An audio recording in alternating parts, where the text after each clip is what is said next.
Michael Knowles defends killing puppies, another Republican flip-flops on the First Amendment, and a TikToker makes a bizarre criticism of baby boomers. We've got all that and so much more coming up on today's episode of Brad vs. Everyone, my new daily series where I cover all the craziest things on the internet and in our politics from a center-right, independent perspective. If you're new here, please do consider subscribing and sticking around and joining us at 6 p.m. Eastern every day for this series. And if you're returning, don't forget to hit that like button and comment with your thoughts, because I do read the comments and I pick a couple to read and react to on the show every day. Now, without further ado, let's dip our toe into the bizarre saga where a right-wing commentator, Daily Wire's Michael Knowles, is actually defending a Republican who killed a puppy and bragged about it. If you haven't heard about this whole controversy, it all comes courtesy of South Dakota Governor Kristi Noem, who's a Republican and who bragged in a recent book about something she did on her farm with one of the puppies she had after she took it hunting and it was bad at hunting and it attacked and killed some neighbors' chickens. Here's some local coverage from Dakota News Now. Today, Governor Kristi Noem is responding to online criticism for a snippet in her new upcoming book. The book is titled No Going Back, and according to an article for The Guardian, Noem shares the story of shooting her 14-month-old hunting dog. She portrays it as an example of her willingness to do things that are, quote, difficult, messy, and ugly if that task needs to be done. She reveals how she chose to put down the animal by shooting it after it had attacked a local family's chickens and attempted to bite her as well. In response to that criticism, Noem saying today on social media, quote, tough decisions like this happen all the time on a farm. Now, sane people from across the political spectrum, left and right, have denounced this act by Kristi Noem, honestly saying it seems psychopathic and really wrong and immoral to kill a dog when you could have tried to train it, right? You've actually trained it more before taking it hunting and actually tried to work on the dog's behavior. Or, at the bare minimum, you could have given it away. There are places where you can send or give a dog when you're not able to take care of it anymore or you're not able to train it. Instead, she killed it and seems to think that this somehow makes her look tough and strong rather than kinda crazy and insane. But because we live in a culture of such bizarre tribalism and outrage bait, some people are actually defending Kristi Noem for this. The most prominent defender she's had so far is Daily Wire host Michael Knowles, who had this to say. Okay, my third point here is, yes, it was politically dumb for Noem to admit this. Yes, her political calculation misfired. I'm mixing metaphors, you get the point. But the third point is, Noem didn't do anything wrong. You might say it wasn't advisable. You might say there were better things she could have done. She could have given the dog up for adoption. She could have tried to train the dog. There is nothing wrong with a human being humanely killing an animal. There's nothing wrong. You're all, not all of you, but many of you are eating meat right now. Very few people live on farms anymore, I guess. It's a little bit different. You know, maybe if you live in the city, you take your puppy, you take your little cat in a stroller down the sidewalk. I'm not joking. I have friends who've done this in the city. They'll put their animal in a stroller so that the poor little paws of the animal don't touch the dirty sidewalk. We'll listen to the rest of what Michael had to say, but I just want to stop here to make a couple points. It's kind of insane and feels gaslighty to hear Michael say, Noem did nothing wrong. Yes, she could have trained the dog more or given it away, but she did nothing wrong by shooting it in the head. So you just acknowledged she did something wrong. She killed an animal when it wasn't at all necessary out of sheer laziness and frustration. If that's not wrong, I don't know what is. Also, he left out the fact that it's kind of her fault what happened with the chickens and the dog going out of control. She took an untrained puppy that was barely over a year and not fully matured, along with other dogs, adult dogs who were fully trained on a hunting trip. She set the dog up to fail. I read up on this, and that's not how you're supposed to do it. That's not how you're supposed to introduce a new dog to hunting. You're supposed to take them out one-on-one and train them first, not just throw them in with the rest of the pack. So it's no wonder the dog went haywire, and it's a reflection of the owner's bad choices. And Michael's comparison of this to eating meat is just not fair. Killing an animal to eat it is just a necessary part of life, of nature. But killing an animal for no reason, not to eat it, not out of any necessity, just to kill it, is very, very different and is wrong. And you know what? You can try to act like those of us who are outraged over this are just all crazy dog people who put our dogs in a stroller. But also, there are sometimes valid reasons to put a dog in a stroller, okay? My old dog, Reggie, is losing control of his back legs and struggling to go on walks. And when he loses control fully, I will put him on a stroller. I will put him in there and I will take him around for some sunshine and some fresh air. And that doesn't make me a crazy dog person. Even though I kind of am, that isn't what makes me one. Anyway, the people who are mad at Kristi Noem aren't even just people who love dogs or crazy dogs people. It's just, honestly, anybody with common sense who can see how ridiculous and bad this is. But let's hear more of what Michael had to say. And then you'll go and you'll take him to a doctor and you'll pay thousands of dollars to treat the animal for whatever ailment or to try to train the animal psychologically. And sometimes that doesn't work. And then you'll pay even more money to euthanize it. That doesn't happen in the country, okay? That doesn't happen on farms. And sometimes if a dog is threatening people and if a dog is destroying other people's property, sometimes you got to put the dog down like Old Yeller. It would be one thing if Kristi Noem were torturing this dog like a serial killer or something. That would be wrong. And it would be wrong. It's wrong to mistreat animals, not because the animals have any rights. Animals don't have a rational soul. The reason it's wrong, nevertheless, to mistreat animals is because it deadens our own humanity. C.S. Lewis writes about this extensively. If you are needlessly inflicting pain and suffering to the degree that an animal can suffer on some poor creature, that's deadening your humanity. That's bad that's what makes it wrong, because you are a rational creature, and that's harmful to your soul and it's harmful to society. But there's nothing wrong intrinsically with humanely putting down a farm dog. A bullet to the head is about as humane a way as you can put down any animal. So it's just very different to talk about euthanizing a dog after trying to treat its medical conditions and there's no cure, or even potentially euthanizing a dog after it's dangerous to humans and they've tried repeatedly to retrain it and it just can't be retrained. That's very different than just shooting a dog in the head because you're too lazy to train it properly or even call somebody to come take it away. I do agree that it's not the method of killing that makes this so bad. It's not the fact that she shot it rather than taking it to the vet and having it put down.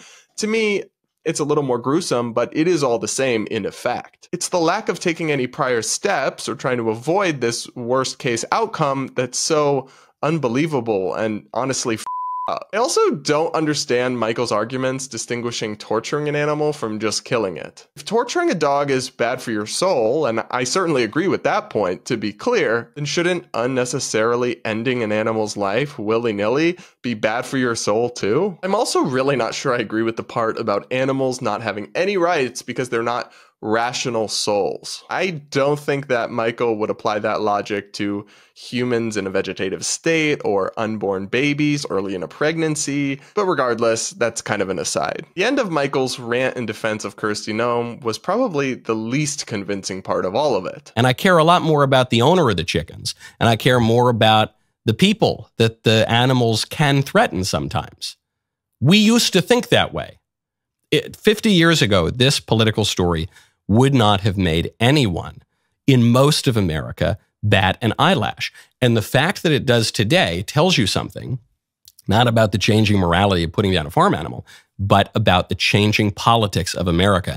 So yes, the public's understanding of morality has changed over the last 50 years. But I, for one, would argue that if the public has become less accepting of unnecessarily killing animals for no real reason, then that's a positive shift. And just hearkening back to morality of the 1970s isn't very compelling. It doesn't mean that that version of morality is right or better than the understanding we have today. Heck, 50 years ago, only 29% of America supported interracial marriage. So the idea that 1970s America had some superior sense of morality that we should appeal to as an argument is just nonsense. Michael Knowles is an intelligent, if deeply radical, man and political commentator. So he surely knows that the arguments he's making in defense of Kristi Noem are frivolous. So you might wonder then, why is he doing it? Why choose this hill of all things to die on? Well, for me, the explanation is just a sad indictment of the state of right-wing media.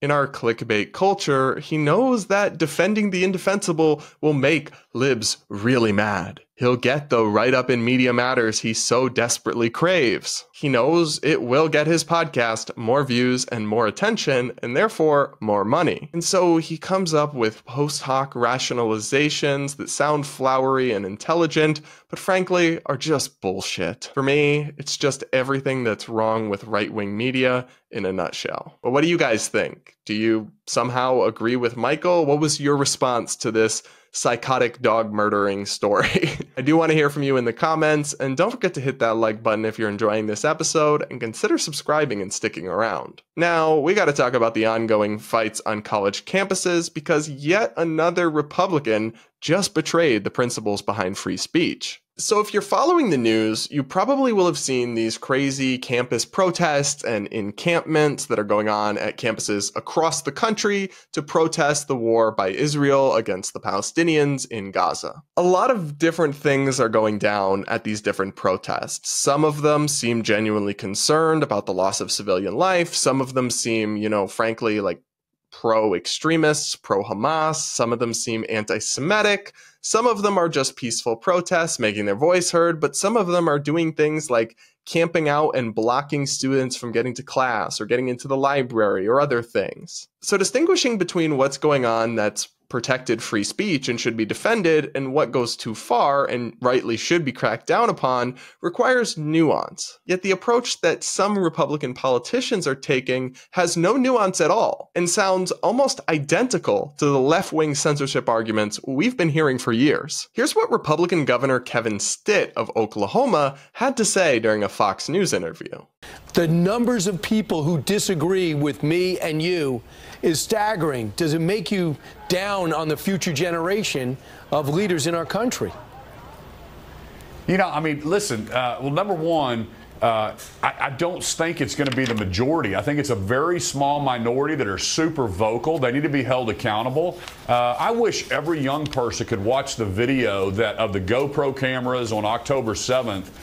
These people with machine guns that literally there was a concert going on for young people, and they came in and just started mowing them down. That's not right. And who are these people that are saying that they encourage that or they stand with Hamas? Man, I would kick them out of the universities. This is unbelievable. This is hate speech. The Jewish community, just everybody that's for right and wrong should be absolutely opposed to this. Now, lest you think that the governor might have misspoke or failed to articulate himself clearly, he doubled down on this in a tweet. He said, "If you're standing with these terrorist groups, it's time to get your head examined. We're all about free speech in Oklahoma, but hate speech isn't going to be tolerated." Where have we heard of that one before, guys? Hate speech isn't free speech, said every woke progressive ever. Newsflash, Governor. Hate speech is free speech. There is no exception to the First Amendment for hate speech. And there never can be, because hate speech is a totally subjective and arbitrary category that really just means the speech I hate. Now look, Republicans can still quite rightly argue that some of these protests aren't protected speech. Encampments, occupying public spaces, blocking people from getting to class. These are actions that go beyond free speech and can be cracked down upon, can be disciplined, students that participate in them. But what you can't do is argue that protests should be shut down because they're hate speech, or that students at public universities, which are bound by the First Amendment, should be expelled because you find their ideas hateful. At least you certainly can't make those arguments if you claim to support free speech in the First Amendment, which this governor repeatedly has over the course of his career. What he's advocating for is clearly unconstitutional and inconsistent with the principles behind the First Amendment. And here's the thing, guys. It's really easy to support free speech for the speech that you like. The real test is whether you still support free speech for the people you hate, who are saying things that you hate and deeply offend you. And some Republicans, like this Republican governor and like the governor of Texas that I covered before, are totally failing this test. And rest assured, it will bite Republicans in the ass if this kind of approach is ever implemented. Think about it. These liberal-dominated college campuses in Oklahoma, for example, this governor thinks they should be able to expel students for hate speech. How do you think that's going to work out for any right-leaning student who maybe disagrees with trans ideas? Boom. Transphobic hate speech, not allowed here. Or anyone who supports Trump or wants to build the wall. Boom, racist, hate speech, expelled. How can they possibly not see how they are playing into the woke left's hands? When I made this point on Twitter, the commentator Glenn Greenwald replied, "Your replies are going to fill up with liberty-loving conservatives saying free speech doesn't include hate speech and that political speech that veers into racism must be banned, without having the slightest clue how identical they are to the liberals they claim to loathe." He's exactly right. But I, for one, will never get on board with this rank hypocrisy. What do you guys think? Do you agree with this governor somehow? Let me know in the comments. I do want to hear your thoughts, and don't forget to hit that like button. Now, it's time for DELULU Epidemic, my segment where I react to people who are letting their stupid show. Today, this leftist activist thinks he should be able to punch people. Hate speech should not be categorized as free speech, and if it is, I should be free to punch a motherfucker in the face for saying racist shit to my family. Words still have consequences. Now, the hilarious thing about this guy to me was that he had #mental health in his bio. So he supports people's mental health, but also punching anyone who says something that you don't like. Something there seems slightly inconsistent. I can't believe I have to explain to a grown adult that you can't beat people up because you don't like the things that they say. And does he really not realize that this would mean anyone else could punch him in the face if they don't like what he has to say? Heck, again, in his bio, he claims to be the most censored man on the left. Not sure why he would claim that, but if that's true, he of all people should see the problem with allowing people to use violence when they hear words they don't like. This batshit approach to freedom of expression would basically lead to constant civil unrest and violence between people who disagree. You can't have a democratic, open society yet have any sort of attitude like this or any tolerance for violence in response to mere words. If people are racist towards his family, that's horrible and it should absolutely be condemned. But the right response is with more words and with condemnation, not violence. Because once you open up that Pandora's box, there's simply no getting it closed. But what do you guys think? Do you think you should be able to just punch people if you don't like what they have to say? Let me know in the comments, and don't forget to hit that like button. All right, now it's time for Brad versus TikTok, my segment where I take on the craziest and cringiest takes from the Clock app. Today, this talker is making a very bizarre criticism of baby boomers. How are politics not a deal breaker for my parents' generation? My mom and dad have very opposite political beliefs. Like, they vote opposite party or opposing parties every 4 years, and yet they've also been together for 30 years and are happily in love and happily married. And I just don't understand how it's not a deal breaker for their generation like it seems to be for ours. It doesn't make sense to me. I know a part of it is privilege and they're able to look past it because they don't have to think about it every day. But even if I was, and in large cases I am in their position where there is a privilege where I could look past it if I wanted to, but I just don't want to. I can't. Like, if I was with a partner who just started spewing ignorant shit, How would you ever just be like, ugh, roll your eyes and then move on? Be like, what? That's just one part of it. Like, I don't know. I can't do that. I can't do that. If you're in a relationship where you're able to do that, I'm genuinely curious how, or if your parents are and are genuine.